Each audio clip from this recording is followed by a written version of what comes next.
I know what you mean. I know what you mean, Coach. Derek, a 4-point weekend in conference play. You got to love it. Yeah, you can't ask for anything more than that.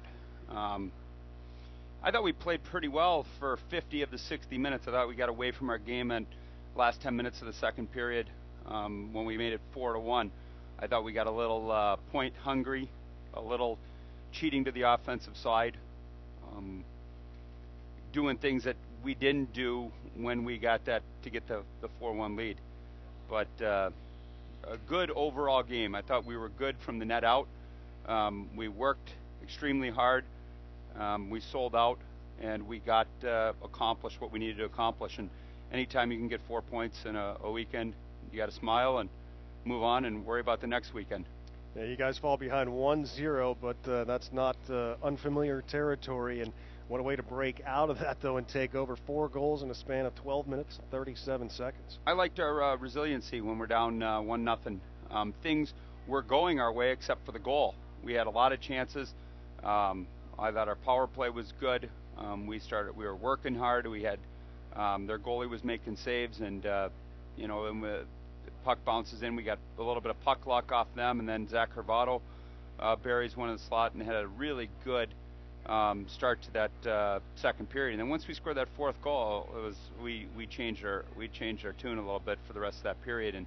But third period, I thought we refocused. I thought we settled down. I thought we advanced pucks. I thought we kept the pace of the period going. It didn't slow down. And for a minor bump here and there with a chance, I thought we played a really solid third period when you have a 2-goal lead. Yeah, and that's something I wasn't expecting watching up here. 6 goals and, coming in about 25 minutes of hockey. Then the third period, 4-2. You're gearing up for what's going to happen back and forth, and no goals. We had a great chance to extend it to 5-2. Ron Kramer and Bartis made a good save.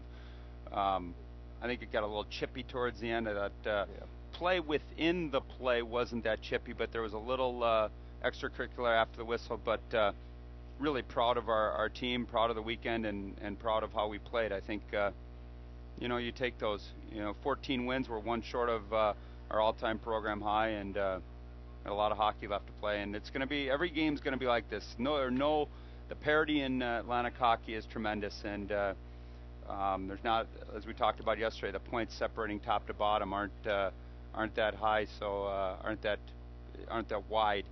So you want to sweep at home and do the best you can on the road and come back there. We got a huge weekend coming up with Army, and really, I guess every weekend from here on out is going to be huge. Yeah, before we look a little bit at Army, I want to point out, too, that some guys, Cody Crichton, Ron Kramer with a couple of points, Scott Kobialko with his second goal. Great to see those names in the score sheet. Good secondary scoring. Scott Kobialko struggled to put the puck in the net, and it was good to see that. And I thought Cody had a really good weekend. Cody was in my doghouse a couple weeks ago and sat a couple games out, and because he got too cute and stopped moving his feet. And when he does that, he's not very successful. But he played really hard. He moved his feet, and he had success. And those are the things that he has to learn to continue to be successful. But he had a good weekend. Ron Kramer, who's been a little bit of snake bitten this year too, had a good weekend playing with Longpre and Brace. So it really pleased with secondary scoring. You can't count on Nathan Longpre all the time and Adam Brace to put up points and from our forwards. And we're getting power play chipped in a nice goal. I thought our power play was very good tonight, and we just we struggled a little bit at times bearing it, but we got a lot of chances. Colin South, all right? You know what? I think he separated his shoulder a little bit, and I think he could be. I don't know how long he's going to be out, but he was having some food poisoning issues too. He was throwing up in between the first and second period, so he's got a few issues going on with him right now. A partially separated shoulder, and thinking he has food poisoning. Whether it's a flu or not, we don't know. So he's got a garbage can in front of him with one shoulder like this, and so but he's tough. He made a really nice play. He did a lot of good things, but rough really night. Pleased. Yeah, really pleased with our game for 50 to 60 minutes. Well, let's take a look then at Army. What do you expect out of the Cadets next weekend? We have not played Army, another team we haven't played since, I haven't played them since I was at Air Force. And when I was at Air Force, the Army-Air Force rivalry was tremendous. And, you just continue, and you know that they're going to be physical, they're going to play hard, they're going to compete, they're never going to quit.